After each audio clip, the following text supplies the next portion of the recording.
கர்த்தருக்கு ஸ்தோத்திரம். கர்த்தராகிய இயேசு கிறிஸ்துவின் இன்ப நாமத்தில் இனிய வாழ்த்துக்கள். இன்றைய தியானத்துக்காக ஜெபித்த பொழுது தேவன் தந்த வசனம் 1 தெசலோனிக்கேயர் எழுதின நிருபம் 5ஆம் அதிகாரம் 17ஆம் வசனம்.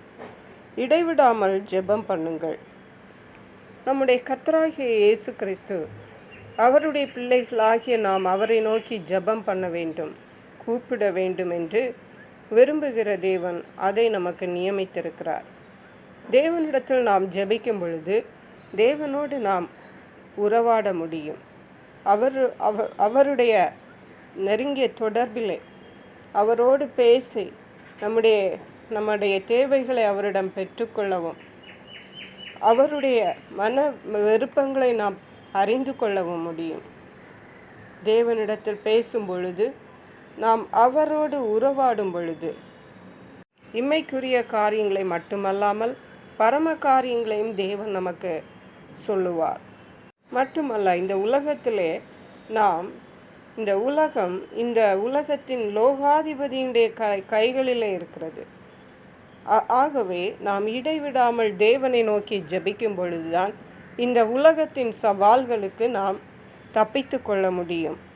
அதை தான் இந்த வசனத்திலே நாம் பார்க்கிறோம், இடைவிடாமல் ஜெபம் பண்ணுங்கள் என்று. இடைவிடாமல் ஜெபம் பண்ணுங்கள் என்றால் எப்படி? 24 மணி நேரமும் நாம் முட்டி போட்டு ஜெபித்து கொண்டே இருக்க வேண்டுமா? அப்படியல்ல. இரவும் பகலும் நாம் தேவனை நோக்கி கூப்பிடுகிறவர்களாய் காணப்பட வேண்டும். நம்முடைய வேலைகளை, அன்றாட வேலைகளை நாம் கவனித்து கொண்டும் ஜெபிக்கிறதற்கு குறிப்பிட்ட நேரங்களை நாம் ஒதுக்கி கொண்டு காலையிலும் மாலையிலும் அந்தி சந்தி மத்தியான வேளையிலே நாம் கர்த்தரை நோக்கி கூப்பிடுகிறவர்களாய் காணப்பட வேண்டும். நடு ராத்திரியிலே எழும்பி ஜெபிக்கிறவர்களாய் காணப்பட வேண்டும். எப்பொழுதும் ஜெபிக்க வேண்டுமா என்று நமக்கு தோன்றலாம். ஆனால் நாம் இந்த தேவனுடைய வழிகளிலே நடக்க வேண்டுமென்றால், அவருடைய ஆசீர்வாதங்களை இம்மையிலும் மறுமையிலும் சுதந்திரிக்க வேண்டுமென்றால், ஒரு வெற்றியுள்ள ஒரு கிறிஸ்தவ வாழ்க்கை செய்ய வேண்டுமென்றால் நாம் இரவும் பகலும் தேவனை நோக்கி ஜெபித்து தான் ஆக வேண்டும். நாம் வேலைகளை செய்தாலும் நம்முடைய இருதயம் தேவனோடு பேசிக்கொண்டே இருக்க வேண்டும். தேவனை நினைத்து கொண்டே இருக்க வேண்டும். தேவனிடத்தில் ஜெபித்து கொண்டே இருக்க வேண்டும். தானியேலின் புஸ்தகம் 6ஆம் அதிகாரம் 20ஆம் வசனத்தில் வாசிக்கிறோம். ராஜா கெபியின் கிட்ட வந்தபோது துயர சத்தமாய் தானியேலை கூப்பிட்டு, தானியேலே, ஜீவனுள்ள தேவனுடைய தாசனே, நீ இடைவிடாமல் ஆராதிக்கிற உன் தேவன் உன்னை சிங்கங்களுக்கு தப்புவிக்க வல்லவராய் இருந்தாரா என்று தானியேலை கேட்டான்.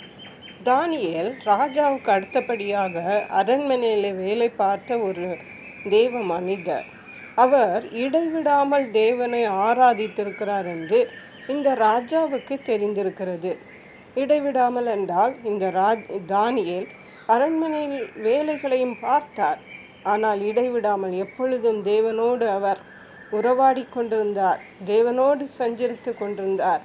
தேவனிடத்திலே நெருங்கிய உறவிலே உறவாடி கொண்டிருந்தார் என்று இந்த ராஜா அறிந்திருந்தார். அதே போன்றுதான் நம்முடைய வாழ்விலும் நாம் எங்கிருந்தாலும் என்ன செய்தாலும் தேவனோடு நாம் நெருங்கி இருக்கிறவர்களாக, அவரிடத்திலே நாம் ஜெபிக்கிறவர்களாக, நம்ம வேண்டிக் கொள்ளுகிறவர்களாக, அவரை துதிக்கிறவர்களாக, அவரை பாடுகிறவர்களாக, வேத வசனங்களை நாம் இருதயத்தில் வைத்து கொள்ளுகிறவர்களாக காணப்பட வேண்டும்.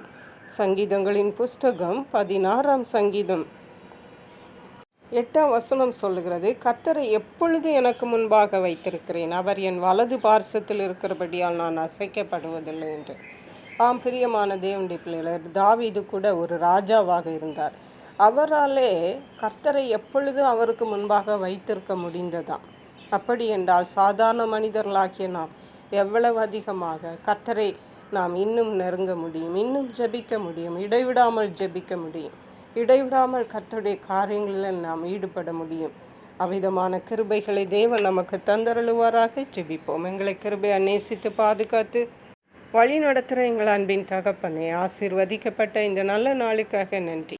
இந்த நாளிலும் நாங்கள் இடைவிடாமல் ஜெபித்து தேவனுடைய கிருபைகளையும் இரக்கங்களையும் ஆசீர்வாதங்களையும் பெற்றுக்கொள்ள இம்மையிலும் மறுமையிலும் ஆசீர்வதிக்கப்பட உதவி செய்வீராக. நன்றி பரிசுத்த ஆவியானவரே. துதிகன மகிமை மக்கே செலுத்துகிறோம். மீட்பரும் இரட்சகருமாகிய இயேசு கிறிஸ்துவின் இன்ப நாமத்தில் ஜெபிக்கிறோம் எங்கள் அன்புள்ள பரமபிதாவே. ஆமென். God bless you.